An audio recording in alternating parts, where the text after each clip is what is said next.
Babu Ghazwati Uhud, bab tentang perang Uhud. Jadi ini ya, kok yang babnya duluan ini ya, Sulhul Hudaybiyah, bahwa padahal perang Uhud jauh sebelumnya, yaitu di tahun ketiga Hijriyah. Ya begitulah Imam Muslim menyusun babnya itu. Hadits Sahli bin Sa'adin radhiyallahu an. Annahu su'ila an jurhin Nabi sallallahu alaihi wasallam yauma Uhud. Bahwa dia ditanya tentang luka Nabi sallallahu alaihi wasallam dalam perang Uhud. Dian faqal, lalu dia katakan, juriha wajhun Nabi sallallahu alaihi wasallam. Nabi dilukai, terluka. Wa kusirat rubaiyatuh, dan gigi taring Rasul patah itu. Wa hushimat al-baydah ala ra'si. Ini hancur nih apa namanya? Helm buat perang apa namanya? Ya topi perang tuh. Perangnya apa? Pelindung kepala tadi. Al-baydah. Itu dinamakan al-baydah. Baydah bukan telur. Ya mungkin karena bentuknya begitu maka dinamakan baydah. Fa kanat Fatimah radhiyallahu anha taghsilud dam wa Aliyun yumsik. Maka Fatimah radhiyallahu an yang mencuci darahnya, wa Aliyun yumsiku, Ali yang menahan. Falamma ra'at anna dam la yazidu illa kathrah. Ketika Fatimah melihat bahwa darahnya semakin banyak, akhadat hasiran fa ahraqathu. Dia ambil tikar itu lalu dibakar hatta sara ramadan, hingga hancur, lalu thumma alzaqathu, lalu ditempelkan Nabi ke situ, fastam sakadam, lalu berhentilah darah itu. Dulu cara menghentikan darah itu begitu diantaranya, kadang-kadang besi panas ya, al-kai itu kan besi panas merah kemudian ditempelkan. Jadi masya Allah. Ini ya, makanya nggak sanggup kayaknya kalau kita hidup di zaman Rasulullah Sallallahu Alaihi Wasallam. Tapi Rasul dan para sahabat ini luar biasa. Kadang kita kalau lagi angen-angen ngelamun gitu ya, enak kali ya di zaman Rasulullah Sallallahu Alaihi Wasallam ya. Ada yang katakan begitu ke sahabat aja marah sahabat. Enakan kamu, bapakmu muslim, ibumu muslimah, saudaramu muslim, saudarimu muslimah. Nah, sekarang kalau kita mental kayak begini, hidup di zaman Nabi, paling ikut Abu Jahal. Duitnya banyak, pengikutnya banyak, punya parlemen, bergengsi. Parlemennya namanya Darun Nadwah, kantornya di Masjidil Haram. Nah, kan waktu itu tempat yang sangat bergengsi. Kalau mental kayak kita sekarang yang nggak boleh lihat duit, nggak boleh lihat jabatan, nggak boleh lihat tempat yang mentereng, paling ikut Abu Jahal. Apalagi resikonya berat kan, jadi sahabat tadi sangat berat. Kayak hijrah itu. Kelihatannya kan sepele kan, hijrah cuma pindah tempat. Oh beda. Hijrah bukan main-main itu. Nah, hijrah coba. Anaknya nggak mau masuk Islam, istrinya nggak mau masuk Islam, ditinggal hijrah. Harta bendanya ditinggal. Terus begitu Fathu Makkah, rumah-rumah mereka gimana itu? Dijual-jualin sama Abu Sufyan. Jadi pulang apa Fathu Makkah nggak dapat apa-apa. Kan, insya Allah ya. Nah, ada yang pinter. Siapa? Suhaib. Suhaib kan budak dulunya, pendatang. Suhaib Ar-Rumi. Dinamakan Ar-Rumi. Ada yang katakan benar-benar keturunan Romawi. Ada juga yang ahli tarikh yang katakan enggak, karena dijuluki aja dengan Ar-Rumi. Wallah alam. Dia pinter. Biasanya kalau pendatang kan pinter ya, lebih hemat gitu.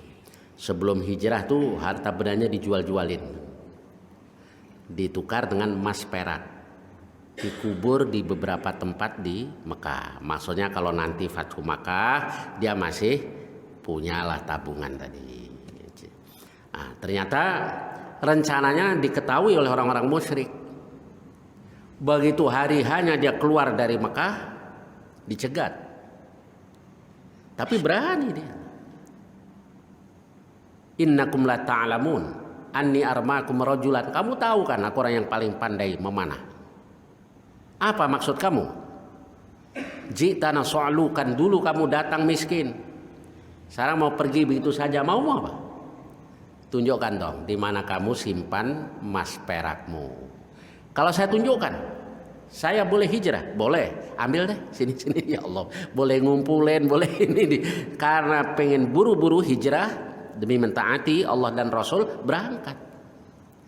Sampai di Madinah langsung disambut oleh Rasulullah SAW. Dipeluk oleh Rasul. Rabihal bai'u Suhaib. Rabihal bai'u Suhaib. Perdaganganmu beruntung wahai Suhaib. Perdaganganmu beruntung wahai Suhaib. Kenapa? Karena sudah turun ayat A'udzubillahi minasyaitonirrajim wa minan nas may yashri nafsah.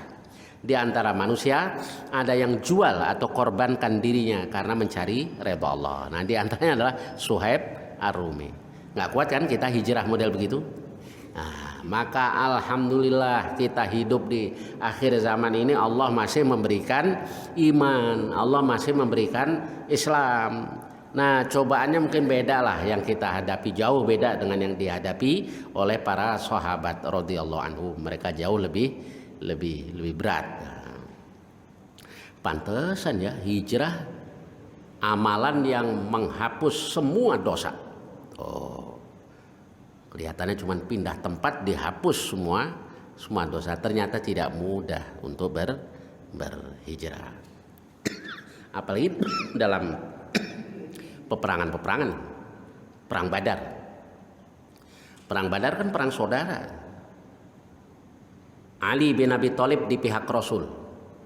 Aqil bin Abi Thalib masih di pihak orang musyrik. Abang sama adik perang. Nah, Abul As, menantu Rasul, suami dari Zainab, masih ada di pihak orang musyrik. Dan akhirnya dia jadi tawanan perang.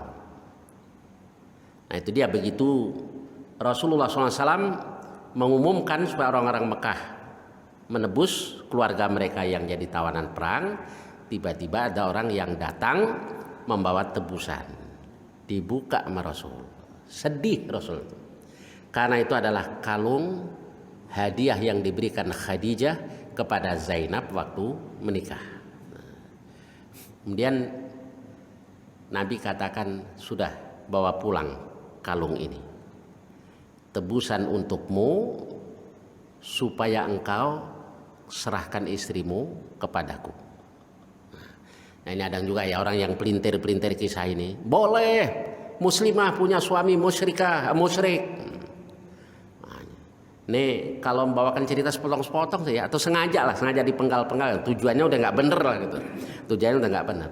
Iya, waktu Zainab dan Abul As itu nikahnya di zaman jahiliyah. Begitu Rasul diangkat sebagai Rasul, Zainab masuk Islam, Abul As belum. Dan Nabi sudah pernah suruh orang untuk ngambil. Karena kondisinya kayak begitu nggak dikasih, dia nggak bisa berbuat apa-apa. Nah gitu. Jadi, nah itu cara Allah untuk melepaskan Zainab dari Abul As. Dan akhirnya jujur, dia biar musyrik jujur. Sekarang ngaku muslim kang bohong. Dulu musyrik pun jujur itu Abul As tadi ya. Jujur, dia antar itu istrinya ke Madinah. Jadi memang jujur. Sudah diantar ya sudah, dia balik lagi. Beberapa tahun kemudian dia masuk Islam dan hijrah. Baru Zainab diberikan lagi kepada Abul As. Baik, jadi itu tentang Abul As dan Zainab. Baik, insyaallah kita lanjutkan hadis tadi. Jadi begitu ketika Rasulullah Shallallahu Alaihi Wasallam terluka dalam perang Uhud. Nah, siapa itu yang tega melukai Rasulullah SAW? Utbah bin Abi Waqqas. Jadi yang melukai adalah Utbah bin Abi Waqqas. Ya, orang musyrik. Berarti saudara dari Sa'ad bin Abi Waqqas. Baik, kita lanjutkan. Hadithu Abdullah bin Mas'ud radhiyallahu anhu qala ka'anni anzuru ila nabi. Seolah aku masih melihat nabi. Yahki nabiyyan minal anbiya. Ketika Nabi menceritakan seorang nabi di antara para nabi, cuma nggak disebut siapa nabi siapa ini. Darabahu qaumuhu, nabi tersebut dipukul oleh kaumnya, fa'adamauhu. Lalu mereka menyebabkan nabi tersebut mencucurkan darah. Wa huwa yamsahu dam an wajhi. Nabi tersebut mengusap darah dari wajahnya, wa yaqul, dan mengatakan Allahumma ighfir li qaumi fa innahum la ya'lamun. Ya Allah, ampunilah kaumku karena mereka tidak tahu. Kok ditaruh di bab ini ya, bab perang Uhud? Maksudnya begini. Nabi Muhammad sallallahu alaihi wasallam mengalami cobaan yang berat dalam perang Uhud. Dulu juga ada nabi yang mengalami hal yang sama dengan Rasulullah sallallahu alaihi wasallam.